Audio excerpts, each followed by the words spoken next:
Oi, Raquel, bom dia. Oi, Juliana, bom dia. Agora sim,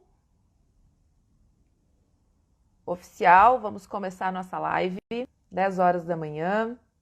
Bom dia, Joana, bom dia, Kaira.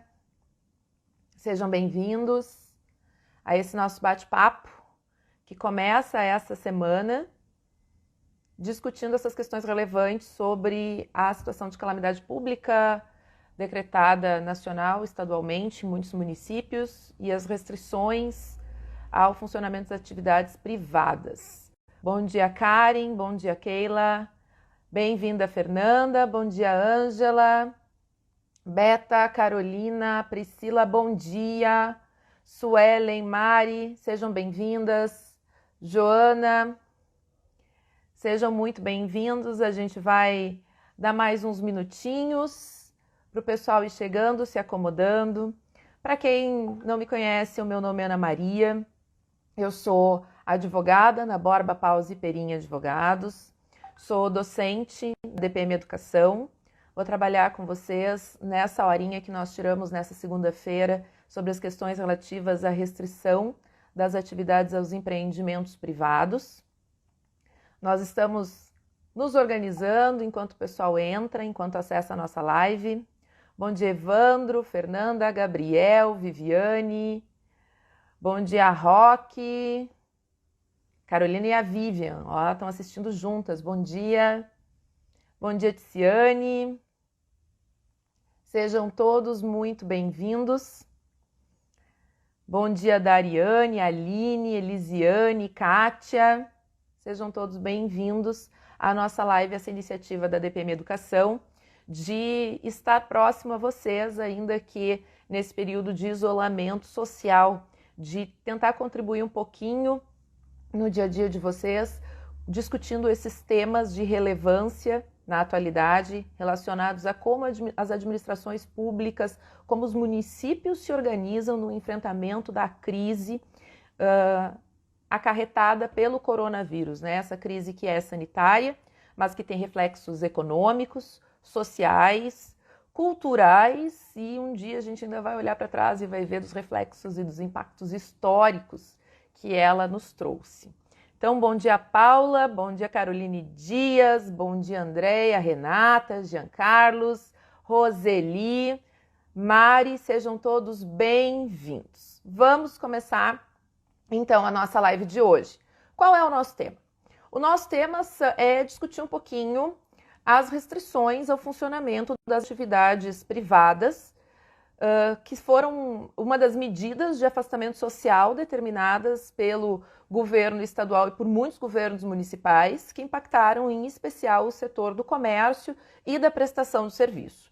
Não só ele, desde que toda essa função, as primeiras declarações de calamidade começaram, lá pelos dias 20 de março, a gente teve também alguns impactos na indústria, no setor de construção civil, e isso veio de lá para cá, buscando se acomodar entre as medidas de afastamento social e os impactos que isso gerariam para a economia. Então, o nosso tema ele vai girar em torno do funcionamento da indústria, do comércio, do setor de serviços durante esse período de calamidade pública causada pela epidemia do coronavírus. E para isso eu organizei essa live com 4 tópicos, né, para a gente poder desenvolver esse assunto. Eu sempre costumo fazer isso bem mania de professora. Então, o primeiro ponto é a gente dar uma visitada no passado da história brasileira e tentar aprender com o que aconteceu na nossa história, o que foi feito e como se lidou com outras epidemias. E aí eu vou buscar a história do Brasil um pouquinho sobre a gripe espanhola, né? 100 anos atrás, como é que foi o enfrentamento brasileiro em relação à gripe espanhola. O segundo ponto é tentar entender um pouquinho da normatização desse período de calamidade pública. Então, o que foi editado como decreto, que normas vieram, quanto tempo elas duraram, o que alterou o quê, para a gente tentar se encontrar nesse momento, né? Então, hoje, 13 de abril, o que nós temos, o que está em vigor, quais são as medidas e o que nós avançamos até aqui. E aí, a partir de tudo isso, tentar enxergar, né, tentar montar com vocês algumas perspectivas para os próximos dias, para as próximas semanas, algumas perspectivas de futuro em relação a toda essa crise causada pelo coronavírus. Então, começando no nosso primeiro ponto, né, no nosso primeiro tópico, o que a história pode nos ensinar sobre o enfrentamento de epidemias aqui no Brasil? E aí a gente volta no tempo lá para 1918, de 1918 a 1920, para tentar entender como é que o Brasil enfrentou a epidemia de gripe espanhola. A gripe espanhola ela chegou no Brasil em setembro de 1918, vindo através de um navio que aportou primeiro em Salvador, depois no Rio de Janeiro. Esse navio veio da Europa e ele vinha trazendo pessoas infectadas. E nós estávamos ali naquele caldo da Primeira Guerra Mundial, e as pessoas, os soldados retornando da guerra também vinham infectados, e aí entre setembro e novembro a gente teve a chegada do vírus da influenza A, que é o vírus da gripe H1N1, que acabou infectando muitas pessoas. E o cenário que a gente tinha lá era um cenário de epidemia, o Brasil com uma população, uma densidade populacional muito inferior, mas com um agravamento da situação muito grande. O que a gente teve?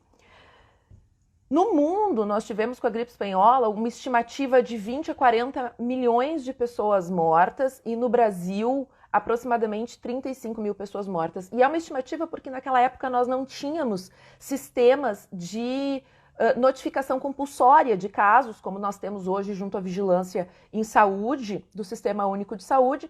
Então as pessoas elas não tinham como buscar recursos, elas não tinham atendimento, elas não tinham serviço público. Muitas pessoas estavam infectadas, iam para dentro de casa, infectavam a família inteira, acabavam vindo a óbito, as famílias morriam e elas não eram computadas. Então as estimativas que nós temos são essas.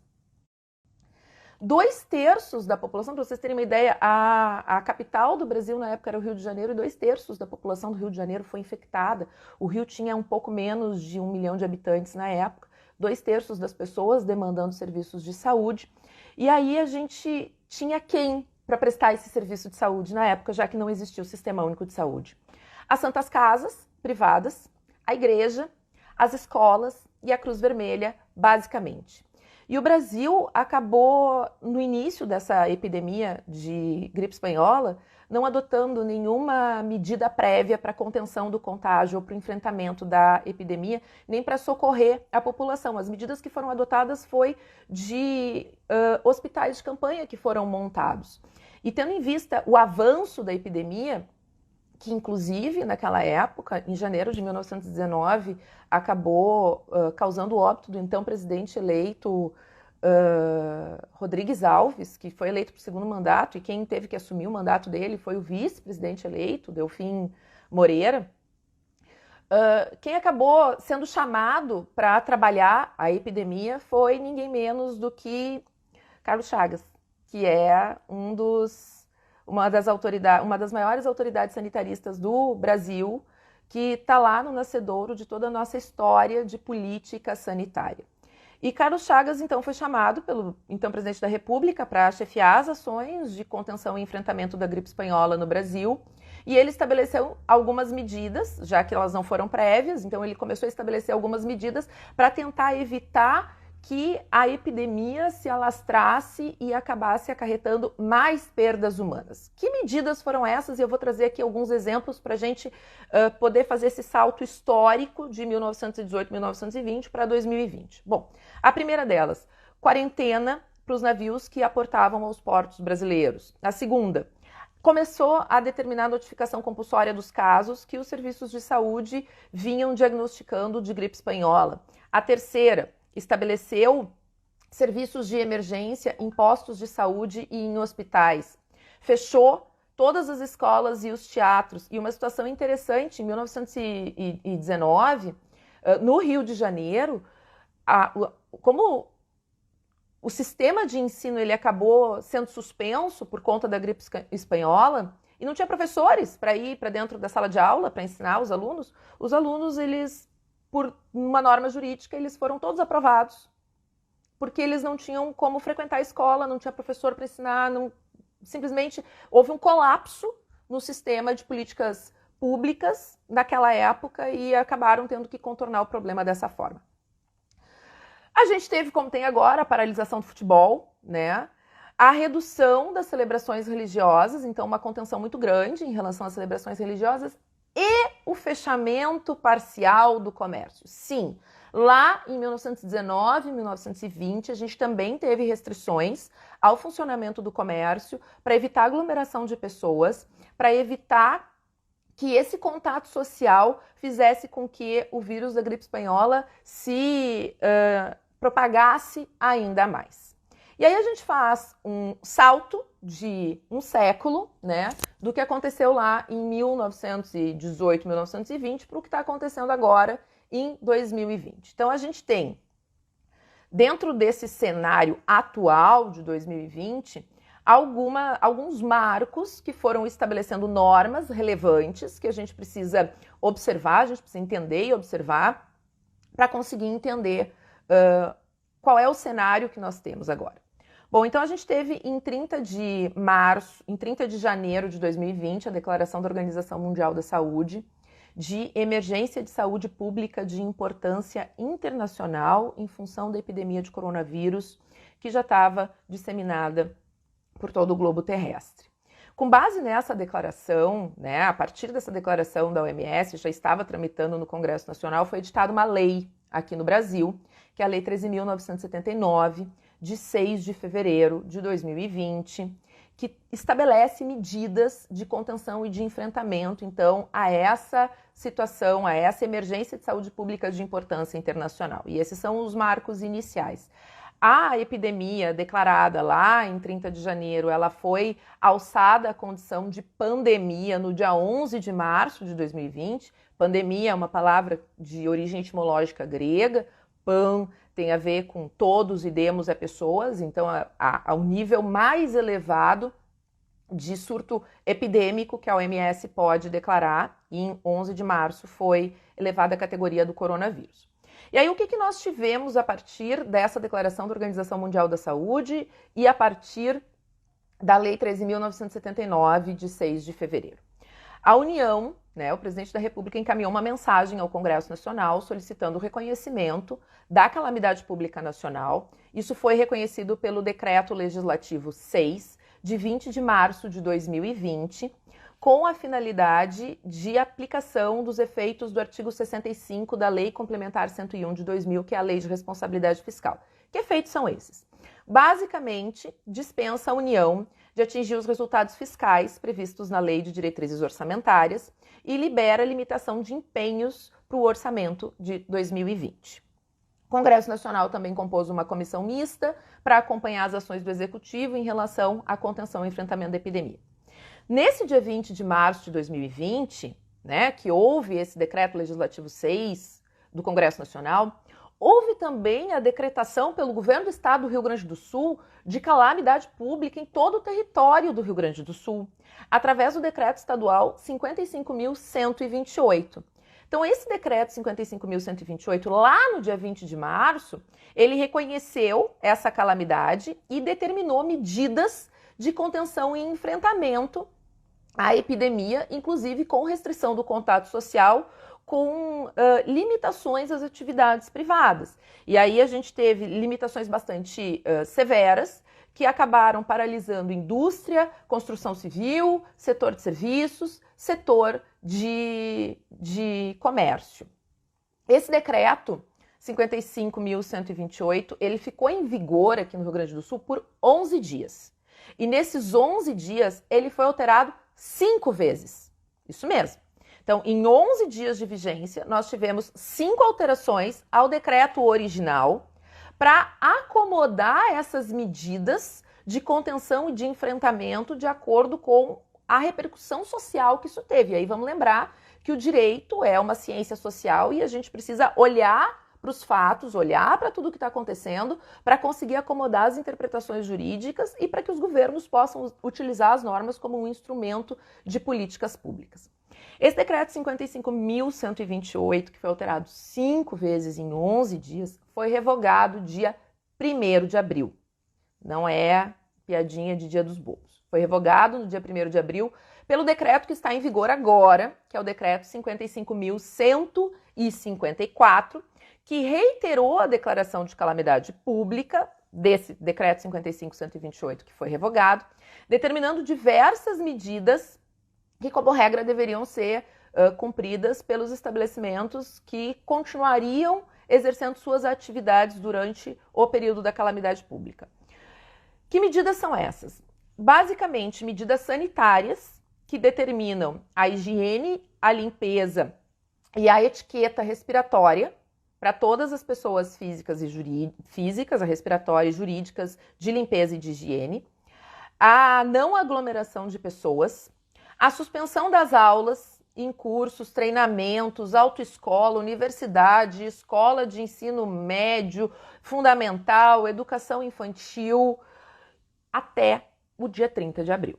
Então, a regra geral do estabelecimento dessas medidas restritivas do decreto 55.154, elas são até o dia 30 de abril de 2020. Em relação ao fechamento do comércio, as medidas previstas no decreto tiveram um prazo um pouco menor, até 15 de abril de 2020. Então, a gente tem até quarta-feira a vigência dessas medidas com a redação do decreto como ele está agora. E apesar de esse decreto estar em vigor há 13 dias, ele também já foi alterado 2 vezes, tá? Então, o que a gente pode depreender disso que eu estou trazendo para vocês em relação às normas jurídicas editadas pelo governo do estado do Rio Grande do Sul? Do dia 20 de março até o dia 13 de abril, a gente percebe um esforço do governo estadual de acomodação entre a necessidade de um enfrentamento da epidemia de coronavírus e a necessidade de que as comunidades elas tenham condições de subsistência. E aí as atividades necessárias para a subsistência dessas comunidades, elas foram alçadas à condição de serviços e atividades essenciais e elas continuam funcionando. O que não vai funcionar com a abertura ao público, de atendimento ao público, são as atividades que não são consideradas essenciais. Como é que a gente sabe disso? Bom, aí a gente tem a necessidade de olhar para esse decreto 55.154, situando no tempo e no espaço a interpretação que a gente vai fazer. No tempo, hoje é dia 13 de abril de 2020, então tudo que a gente vai discutir aqui nessa live é com base no que está em vigor até aqui. E como a epidemia ela é muito dinâmica, as ações de enfrentamento a ela também são. Então todas essas alterações, essas modificações que são feitas nas normas em vigor, elas tentam acompanhar as ações necessárias para o enfrentamento da epidemia, fazendo uma calibração entre acertos e desacertos, entre o que pode ser liberado e o que tem que ser restringido, de acordo com a curva epidêmica, de acordo com a evolução dos casos. E a gente também precisa, além de se situar no tempo e no espaço, então 13 de abril de 2020, estado do Rio Grande do Sul, esse é o território que nós vamos abordar aqui nessa live, o que pode e o que não pode funcionar de acordo com essas medidas. E agora a gente vai tentar... vou tentar aqui com vocês responder essas 2 perguntas. Que medidas são essas, né, nesse território e nesse tempo? E quando que pode, quando que não pode funcionar um empreendimento comercial? Para responder a primeira pergunta, né? Então a gente vai olhar lá no decreto 55.154, o artigo 4º.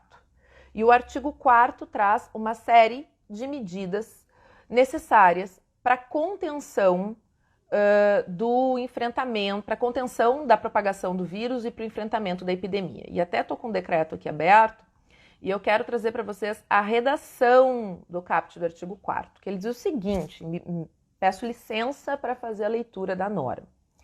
São de cumprimento obrigatório por estabelecimentos comerciais e industriais, restaurantes, bares e lanchonetes, quando permitido o seu funcionamento, para fins de prevenção à epidemia do Covid-19. Essa expressão, quando permitido o seu funcionamento, vai exigir que a gente associe a interpretação do artigo 4º à interpretação de outros artigos do próprio decreto 55.154, e o primeiro deles é o artigo 5º, que vai dizer, então, quando pode e quando não pode. Antes da gente chegar no quando pode e quando não pode, que medidas são essas? E aí, o próprio artigo 4º, ele traz 15 medidas que são obrigatórias. Eu não vou repassar todas elas para vocês, mas eu gostaria de pontuar algumas para a gente ter um pouquinho a noção do que o governo do estado está exigindo dos empreendedores, das pessoas jurídicas, dos comerciantes, dos prestadores de serviço. Bom, então vamos lá. Dentre essas medidas, higienizar todas as superfícies de toque após o uso e entre cada atendimento a cliente, e isso inclui piso, parede, forro, banheiro, né? Se eu estou falando de um restaurante, cardápio, mesa, cadeira, se eu estou falando de um empreendimento, de um salão de beleza, de cabeleireiro, todas as superfícies que o cliente tocou. Então, eu tenho que fazer essa higienização entre os meus atendimentos. Eu não consigo fazer entre os atendimentos no máximo de 3 em 3 horas. Manter à disposição dos clientes e dos funcionários álcool gel em 70%, manter os sistemas de ar-condicionado limpos, manter kit de higienização de mãos nos sanitários, adotar sistema de escala de revezamento e alterações de jornada de trabalho de funcionários, quando eu tenho uma aglomeração de pessoas dentro desse empreendimento. Reduzir o fluxo de pessoas, contatos, aglomerações de funcionários e de clientes, diminuir números de mesas, né, principalmente para restaurantes, diminuir o número de estações de trabalhos para empreendimentos, para empresas. Aqui, a Fiona, minha gatinha, a gente está trabalhando de casa, a Fiona veio dar um oi aqui na nossa live. Exigir a adoção da utilização de EPI, observar o distanciamento interpessoal de pelo menos 2 metros, né? Quando esses EPIs não são utilizados, afastar as pessoas que estejam retornando de locais de contaminação comunitária ou que tenham contato com pessoas que sejam casos confirmados ou que tenham sintomas, dentre outras medidas que vão ter que ser adotadas.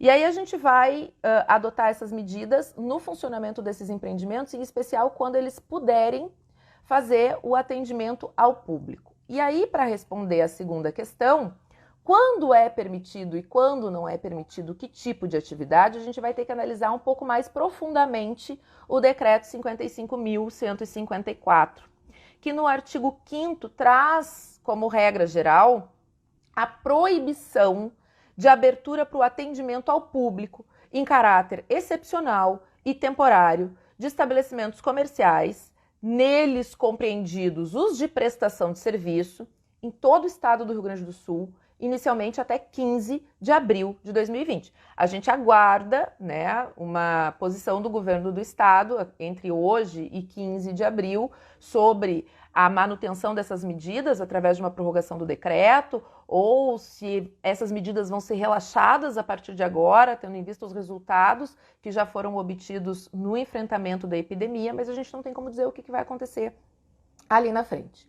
O que nós temos hoje então, como regra, a abertura para o atendimento ao público em estabelecimentos comerciais de prestação de serviço, ela está vedada, tá? Então, se eu tenho um estabelecimento que trabalha, por exemplo, pela internet, um estabelecimento que virtualiza a sua atividade, eu não vou sofrer um impacto em relação a essa determinação de abertura para atendimento ao público. Porém, se eu tenho um estabelecimento comercial, se eu tenho uma loja de calçado, se eu tenho uma loja de roupas, eu sou diretamente atingido por essa medida, porque sem o atendimento ao público, sem esse contato, a minha atividade ela fica prejudicada. Dentro dessa vedação de abertura para atendimento ao público, o decreto traz também centros comerciais, teatros, cinemas, casas de espetáculos, dentre outros, que impliquem atendimento ao público, em especial, mas não só, com grandes fluxos de pessoas. Bom, essa é a regra geral. Agora a gente deve estar aqui, né? Vocês devem estar se perguntando, tá? E as exceções a essa regra geral? Porque tem exceção. As exceções, quando o decreto foi publicado lá no dia 1º de abril, eram 5. Com as alterações, que eu disse para vocês que foram 2, hoje nós temos 8 exceções a essa regra geral. E essas exceções, elas estão no parágrafo 2º do artigo 5º. Tentar passar aqui uma a uma com vocês para a gente fazer essa calibração do que pode e do que não pode. A primeira exceção: não se aplica essa vedação de abertura ao atendimento ao público para os estabelecimentos que desempenham atividades consideradas essenciais. E quais são as atividades ou serviços considerados essenciais? São aqueles arrolados no parágrafo 1º do artigo 17 do Decreto 55.128. São várias atividades e eu vou trazer para vocês aqui, são no total 36 atividades consideradas essenciais, e as atividades acessórias a essas essenciais, elas também vão poder ter o seu funcionamento, mas para exemplificar aqui algumas para vocês.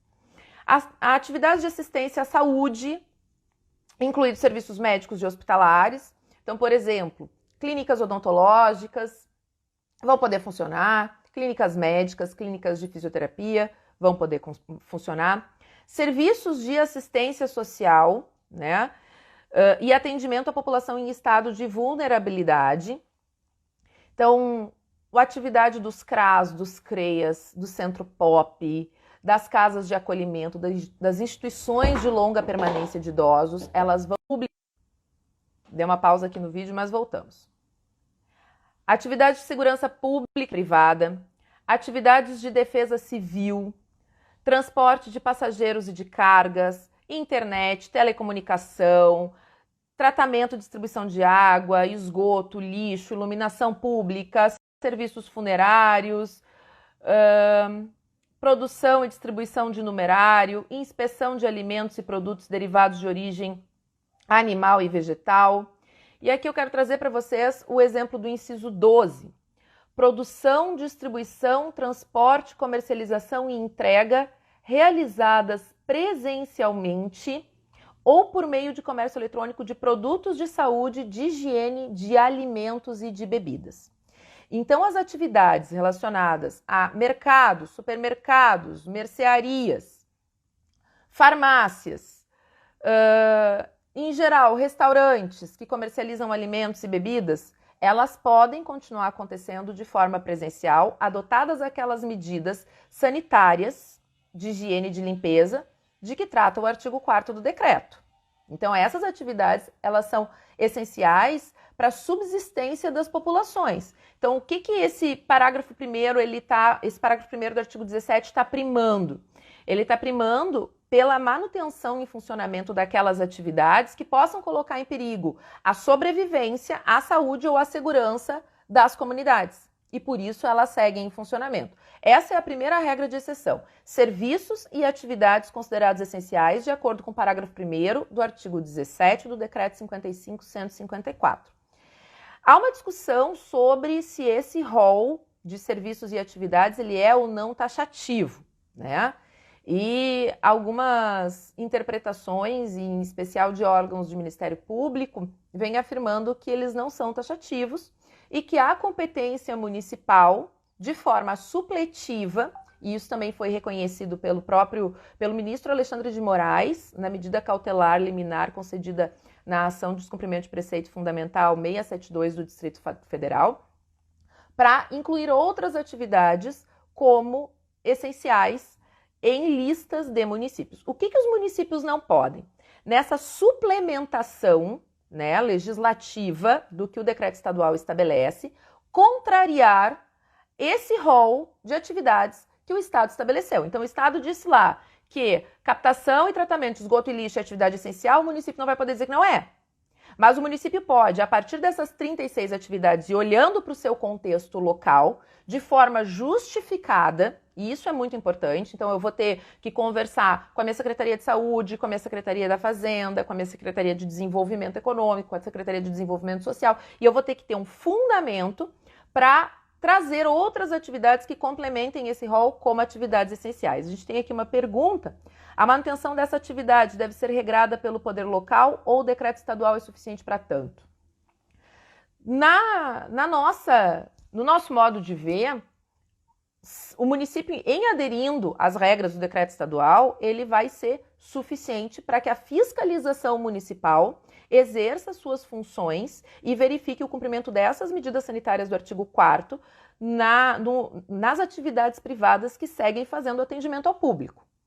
Ele pode, como eu disse, a partir da competência legislativa suplementar do município, ser complementado com outras atividades que localmente sejam essenciais para a subsistência do município, tá? Mas aí vai depender da decretação, das normas editadas por cada município e da justificativa que cada cidade tiver para elencar atividades locais à condição de essenciais.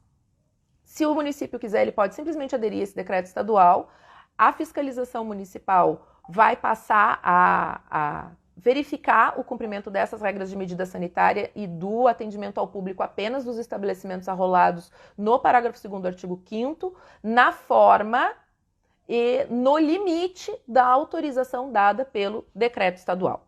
Então, essa é a primeira exceção à abertura para atendimento ao público de que trata o caput do artigo 5º. Eu estar tratando de uma atividade ou de um serviço essencial, e para eu saber se essa atividade ou se esse serviço ele é essencial, eu vou buscar a lista do Estado, e essa lista do Estado está em consonância com a lista da União, que foi editada no decreto federal 10.000, que foi editada no decreto federal 10.282 de 2020.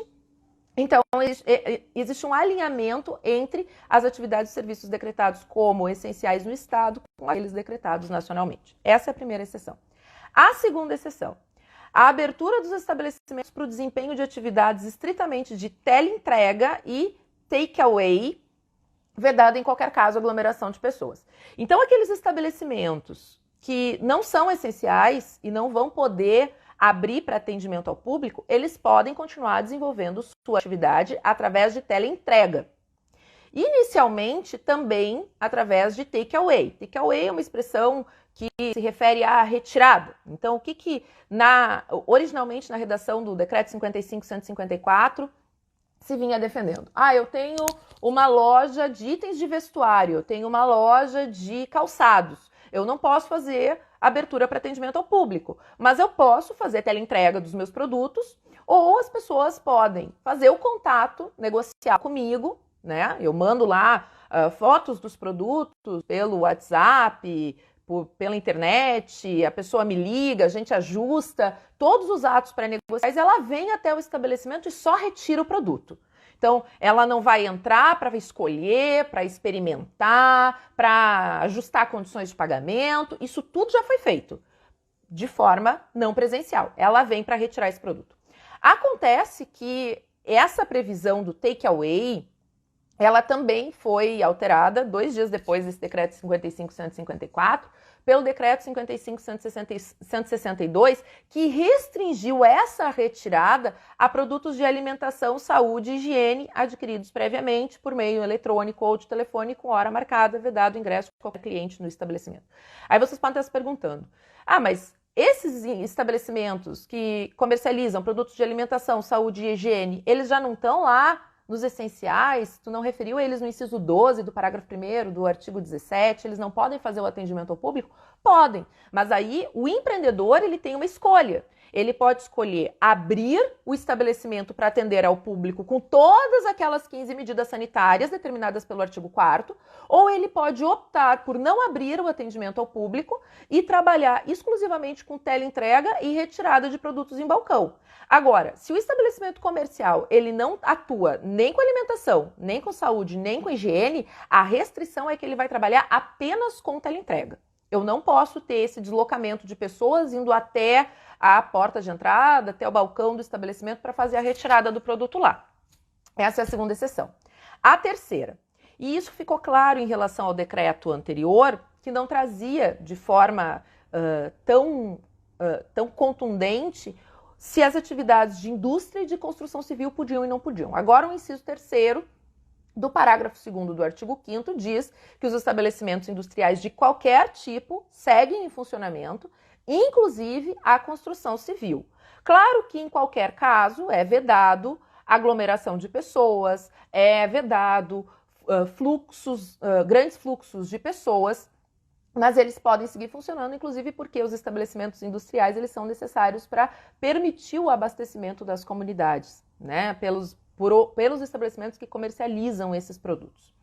Aí vem o inciso 4, que esclarece que os estabelecimentos comerciais que forneçam insumos às atividades essenciais do parágrafo 1º do artigo 17 ou à indústria, inclusive construção civil, eles também podem continuar fazendo atendimento ao público, vedado em qualquer caso aglomeração de pessoas ou grandes fluxos de pessoas.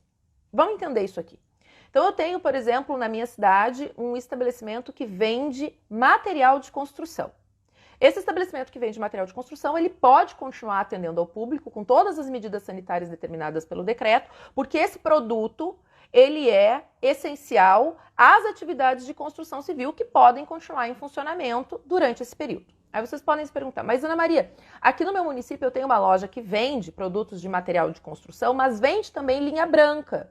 Eletrodomésticos, produtos de linha branca, vende mobília, vende itens de decoração, vende bazar, ela vende tudo isso, tudo junto.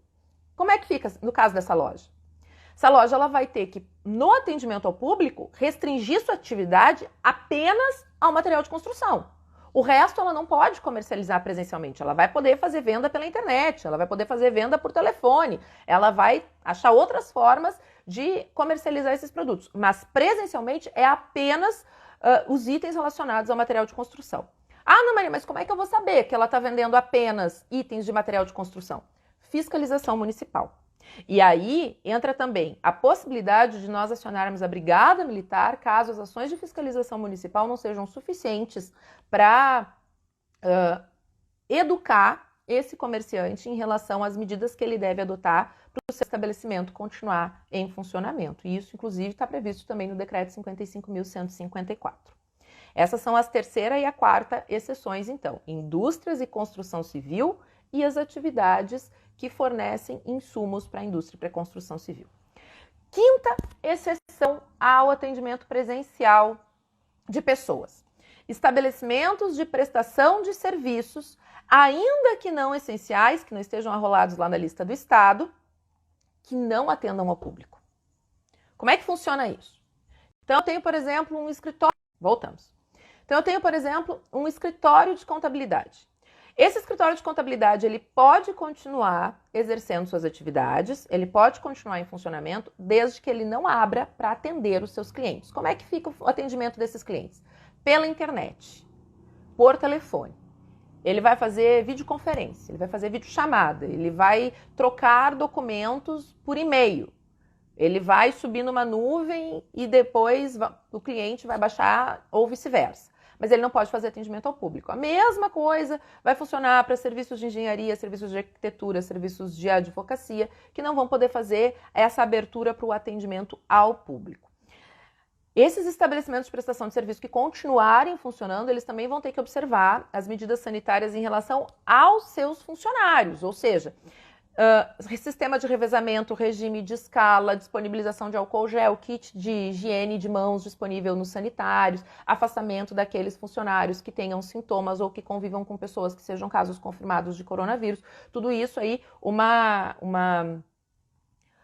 medida de organização que esses estabelecimentos vão ter que adotar.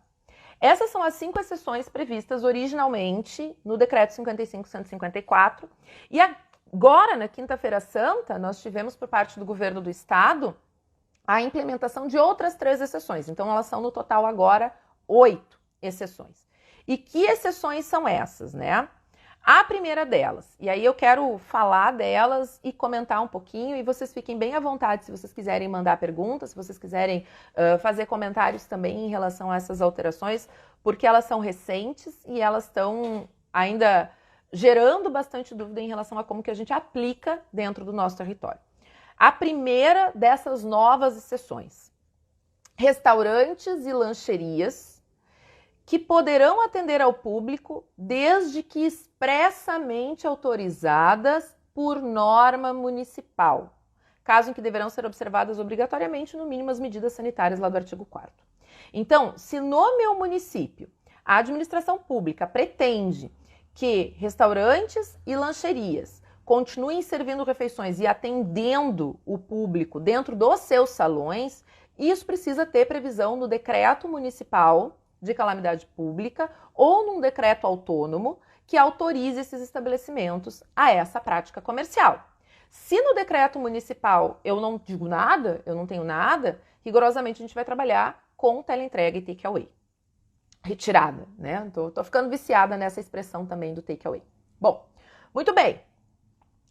Qual é a crítica que a gente pode fazer aqui? A gente tem a previsão de restaurante e lancheria aqui na redação da exceção, mas lá no caput do artigo 4º, quando ele me traz as medidas sanitárias, ele fala de restaurantes, lanchonetes e bares. Então a primeira pergunta é, lancheria e lanchonete são sinônimos? A segunda pergunta é, cadê o bar? Onde é que ele foi parar o bar? Então o bar não pode mais abrir para atendimento ao público? Pois é.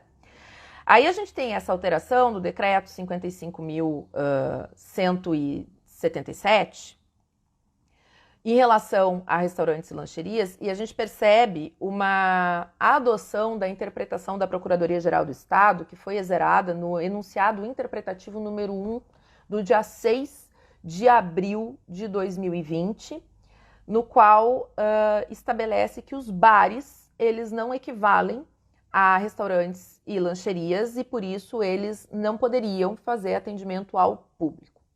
O que a gente antevê é a possibilidade de uma discussão a respeito se bar é ou não é equivalente a restaurante, a lancheria, barra lanchonete. Uma hora a norma fala em lanchonete, depois ela fala em lancheria. Porque os bares, eles são estabelecimentos que comercializam alimentos e bebidas e, em geral, refeições ligeiras, né? Mas pela redação do decreto estadual não podem abrir para o atendimento ao público. Pela redação do decreto estadual, os bares, então, eles só podem funcionar com teleentrega e retirada de produtos. A segunda exceção, inserida agora na Quinta-feira Santa pelo decreto 55.154. Estabelecimentos de prestação de serviço de higiene pessoal, tais como cabeleireiros e barbeiros, também desde que autorizado por norma municipal, por decreto local, caso em que eles vão ter que observar todas as medidas sanitárias lá do artigo 4º. Cabeleireiros e barbeiros. Aqui também a gente percebe que houve uma alteração do decreto estadual para acomodar as interpretações de órgãos públicos e entidades privadas que até a semana passada vinham defendendo o funcionamento dessas atividades como sendo correlatas às atividades públicas essenciais, né? Atividades públicas e privadas essenciais, porque são atividades de higiene pessoal. Então, cabeleireiros e barbeiros, expressamente autorizados pelo decreto estadual, desde que previsto no decreto municipal, e aí a administração pública municipal vai precisar fazer uma avaliação se dentro desse conceito aí de cabeleireiro e barbeiro entra estética, entra salão de beleza de forma ampla, entra outras atividades que possam ser enquadradas como de higiene pessoal. Então, a gente sedimentou essa dúvida se podia ou não podia, ela foi afastada, agora é critério do município dizer, na sua legislação, se ele permite ou não o atendimento ao público. Claro que o atendimento ao público, para os municípios que estão autorizando, ele é em número reduzido, apenas com horário marcado, com todas as medidas de higiene, com uma fiscalização ativa e efetiva por parte do próprio município. E aí a gente vai ter que ver como é que a gente resolve isso dentro de cada município. O que causa dúvida é esse conceito. O que é atividade acessória à saúde? Então, eu tenho prestação de serviços de higiene pessoal considerados como acessórios e possíveis de funcionar, mas o decreto estadual não traz, por exemplo, outros serviços que são de interesse à saúde, como de academias, de ginástica, de estúdios de pilates, de artes marciais, de serviços de personal trainer, de massoterapias e terapias dermofuncionais, que não estão previstas aqui. E aí a gente tem a possibilidade de, nesse inciso 7, assim como no inciso 6 do parágrafo 2º do artigo 5º, levantar uma discussão sobre o tratamento igualitário, sobre a isonomia entre os estabelecimentos comerciais. E aí eu quero aproveitar aqui para puxar a questão dos bares em relação a lanchonetes, lancherias e restaurantes, e a questão desses estabelecimentos que trabalham com saúde em relação a esses acessórios de higiene pessoal. Qual é o critério técnico utilizado para eu dizer que o bar ele é diferente do restaurante, da lancheria e da lanchonete, sendo que lancheria e lanchonete também servem refeições rápidas. E aí a gente vê a importância da justificação, da motivação do ato administrativo, né? De trazer a público as razões de decidir do administrador quando, numa norma local, ele estabelece o que é e o que não é atividade acessória essencial e que vai continuar ou não funcionando. Então, a decisão sobre se eu abro o salão de beleza estética, se continua funcionando determinada atividade privada, ela não é apenas uma decisão relacionada a preferências subjetivas. Muito mais do que isso, e para além disso, ela é uma decisão que precisa ter um fundamento técnico, que precisa ter uma motivação, que precisa ser discutida entre as políticas que estão envolvidas nessas ações de contenção e de enfrentamento da epidemia. Porque no momento que eu disser, no meu decreto, por exemplo, que pode funcionar cabeleireiro, barbeiro, estética, salão de beleza, mas não estúdios de terapia dermofuncional, por exemplo, eu tenho que justificar isso. Por que eu considerei uns como acessórios às atividades de saúde e eu não considerei outros? Quando eu falo das atividades de academia, e existe uma discussão sendo levantada em relação a isso, academia, estúdio pilates, estúdio funcional, serviços de personal trainer, por que eles não são considerados como acessórios aos serviços e atividades essenciais? Ou pelo menos não foram ainda, né? E como isso vai ser conduzido pelo governo estadual e pelos governos locais é uma questão que precisa, nesse momento, de fundamentação, porque a gente já antevê a possibilidade de, lá na frente, essas questões serem levadas através de ações judiciais à discussão do Poder Judiciário. Então, eu tinha uma academia, minha academia ficou fechada durante X tempo, mas eu tenho a possibilidade de discutir o fundamento técnico disso. Então, para os municípios, a gente precisa, com uma ênfase muito grande, né? O decreto estadual 55.154, lá no preâmbulo, ele diz que todas as medidas excepcionais e temporárias adotadas aqui, elas estão sendo feitas com base em evidências científicas e dados epidemiológicos. E aí, quando a gente olha para o município e o que o município quer prever no seu decreto, o que vai funcionar, o que não vai funcionar, que restrição a gente vai fazer, a grande questão é quais foram as evidências científicas e quais são os dados epidemiológicos que foram considerados nessa decisão administrativa, para que eu possa trazer isso para dentro do decreto municipal, tá?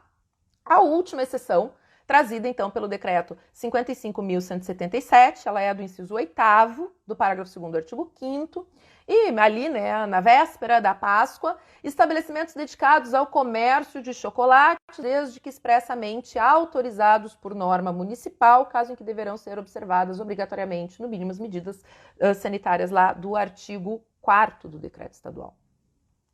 A gente já vinha interpretando a comercialização de chocolate, né, como uma atividade essencial, com base no inciso 12 do parágrafo 1º do artigo 17, porque se enquadra dentro do gênero de alimentos. Eu não tenho como dizer que chocolate não é um alimento. E se a produção, o transporte, a comercialização de alimentos, ela pode ser feita com atendimento ao público, e chocolate é um alimento, logo, né, a gente faz aqui um silogismo lógico e decorre a possibilidade de abertura desses estabelecimentos. O que o decreto estadual fez na Quinta-feira Santa foi deixar isso mais claro para que a gente não tivesse dúvida nenhuma nos dias que antecederam a Páscoa em relação a essas atividades. Então, são essas as 8 atividades que podem continuar funcionando com atendimento ao público e aí fazendo uma recapitulação para a gente não perder nada, né? A regra do caput do artigo 5º é proibição em geral de atendimento ao público por estabelecimentos comerciais neles compreendidos de prestação de serviço. O que pode? Atividades e serviços essenciais. Eu vou olhar lá a relação do parágrafo 1º do artigo 17 do decreto estadual e eu sugiro que vocês também deem uma olhadinha no parágrafo 2º desse artigo 17, porque ele vai trazer atividades acessórias às essenciais que também vão poder continuar funcionando. Segundo, aqueles que não são essenciais, funcionar com teleentrega, regra geral, ou retirada apenas os produtos de alimentação, saúde e higiene. Terceira exceção, construção civil e indústria. Quarta exceção, estabelecimentos que forneçam insumos para a construção civil e para a indústria. Quinta exceção, prestação de serviço que não atende ao público. Sexta exceção, restaurantes e lancherias / lanchonetes exclusivamente, bar fora, só teleentrega, ou takeaway, ou retirada. Sétima exceção, cabeleireiros e barbeiros, estabelecimentos de higiene pessoal. Oitava exceção, comercialização de chocolate. Essas 3 últimas exceções, então, dos restaurantes, lancherias, lanchonetes, dos cabeleireiros, barbeiros e afins e da comercialização de chocolate com expressa previsão no decreto municipal da possibilidade de atendimento ao público, tá? Muito bem, e aí a gente vai chegando aqui no finalzinho da nossa live, faltando 10 minutinhos para a gente encerrar, e a gente começa a se questionar um pouquinho sobre perspectivas para o futuro. O que a gente pode imaginar, né? Porque a gente não sabe o que vem por aí, mas o que a gente pode imaginar e o que a gente pode aprender de tudo isso que já aconteceu, de tudo isso que nós já vivenciamos em relação à história do Brasil, então buscando lá no passado como foi o enfrentamento da gripe espanhola e agora essas ações que nós já adotamos em relação ao coronavírus, ao Covid-19. O que a gente pode antever? Em primeiro lugar, né, a necessidade de, nas ações públicas, nós calibrarmos as medidas de enfrentamento ao coronavírus com os impactos sociais e econômicos que nós temos nas nossas comunidades. Então, a gente não pode encerrar por completo todas as atividades privadas, porque isso coloca em risco o abastecimento das comunidades, a segurança das pessoas, a própria saúde das pessoas, se esses insumos não chegarem nessas comunidades. Então, a gente precisa ter uma calibração disso. E é muito provável que a gente venha, nos próximos dias, a ter um relaxamento dessas medidas restritivas, com a possibilidade de abertura do comércio, mas a gente precisa ter em mente que isso não é algo definitivo, né? Se essa curva epidêmica ela começa a crescer novamente, a gente vai ter necessidade de reforçar as ações de isolamento social. Então, pode ser que haja uma abertura maior do comércio e do setor de serviços e lá na frente a gente tenha que puxar o freio e restringir de novo, porque tudo vai depender de como se comporta a epidemia dentro do território do Rio Grande do Sul. Então a gente não vai poder dizer, bom, então a partir de 16 de abril a gente abre o comércio, está tudo funcionando, mas não. Infelizmente não vai ser assim, pelo menos até que a gente consiga testar todas as pessoas, até que a gente ache um remédio para essa doença, até que a gente tenha uma vacina para isso. Mas a gente vai começar a experimentar movimentos de relaxamento dessas medidas com a adoção de novas restrições, caso essa epidemia ela avance.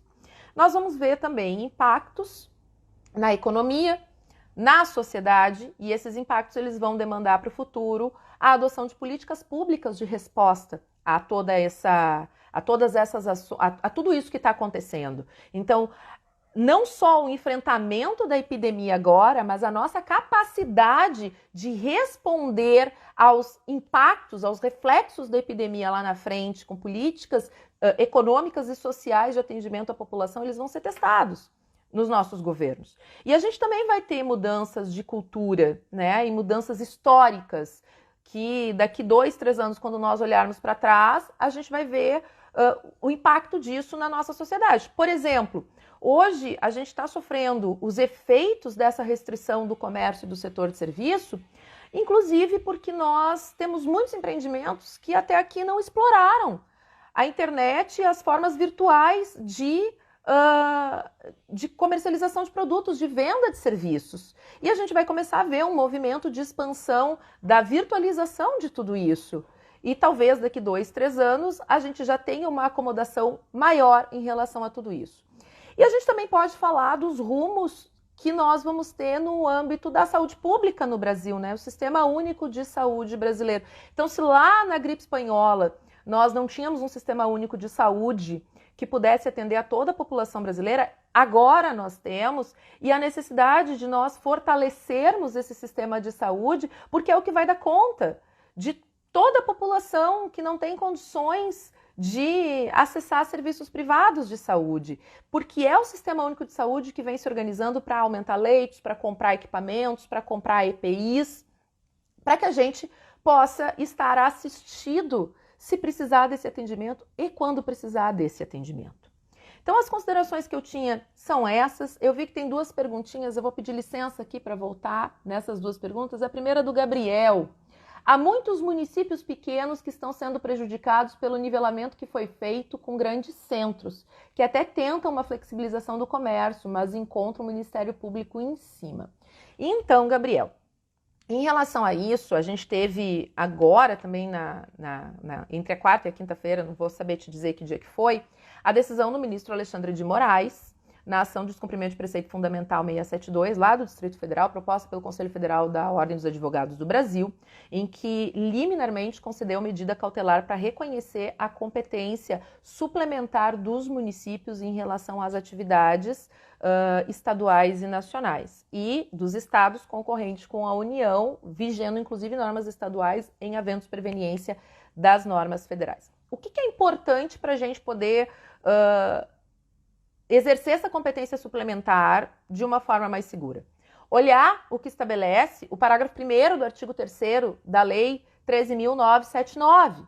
E o que ela diz? Que todas as medidas restritivas, todas as medidas de enfrentamento dessa epidemia, elas precisam ser baseadas em evidências científicas e dados epidemiológicos.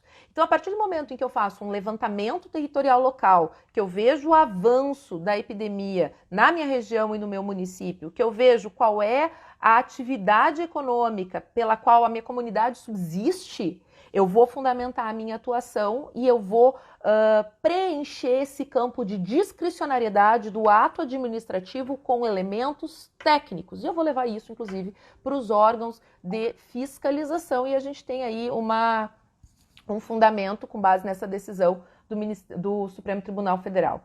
O Thiago está dizendo aqui que é prudente que a partir de quinta-feira o comércio e o setor de serviços volte a funcionar. Então, Thiago, a gente imagina que até quarta nós vamos ter novidades legislativas por parte do governo do estado, decreto que prorrogue, ou um novo decreto que flexibilize, ou pelo menos um pronunciamento do governador do estado se posicionando em relação a essa situação. Mas o que todo mundo espera é uma acomodação razoável entre o funcionamento dos empreendimentos privados e as ações de contenção e enfrentamento da epidemia, né? Eu não posso, é uma balança e esses pratos eles precisam estar equilibrados. Eu não posso nem descartar essas ações de afastamento social que são imperiosas e que vêm trazendo resultados aqui no Rio Grande do Sul para conter a epidemia, nem posso, por outro lado, restringir por completo esses empreendimentos e essas atividades privadas. Então, a gente vai ter aqui pela frente novidades, estaremos atentos a isso, e a consultoria Borba, Pause e Perim vai trazer notícias para vocês assim que essas novidades saírem, como temos feito com os nossos boletins técnicos. Nós encerramos a nossa live, estamos aqui a 2 minutinhos do nosso tempo final. Eu agradeço a presença e a audiência de vocês, espero ter contribuído um pouquinho para esclarecer. A Tanise está perguntando, então acerca das academias o decreto estadual não autoriza? Não, Tanise, essa é uma discussão que eu levantei ali para a gente falar um pouquinho sobre a isonomia no tratamento dessas atividades que são acessórias aos serviços de saúde, que foram considerados cabeleireiros e barbeiros, mas não academias e afins. Mas então eu quero agradecer a audiência, a presença de vocês, dizer que nós estamos em afastamento social, mas seguimos juntos, trabalhando em prol do melhor para as nossas comunidades. A DPM Educação e a Borba, Pause e Perim seguem junto com vocês, contem conosco, aquilo que nós pudermos ajudar, estamos aqui. E amanhã, às 11 da manhã, nós temos a live com a doutora Vivian Litia sobre justamente essas interpretações e essa atuação do Ministério Público, da Procuradoria-Geral do Estado e sobre as orientações que a gente pode extrair das decisões do Supremo Tribunal Federal para atuação administrativa dos municípios no território local. Muito obrigada pela presença, uma excelente semana para todo mundo. Fiquem bem, fiquem com Deus e se cuidem. Até a próxima. Tchau, tchau.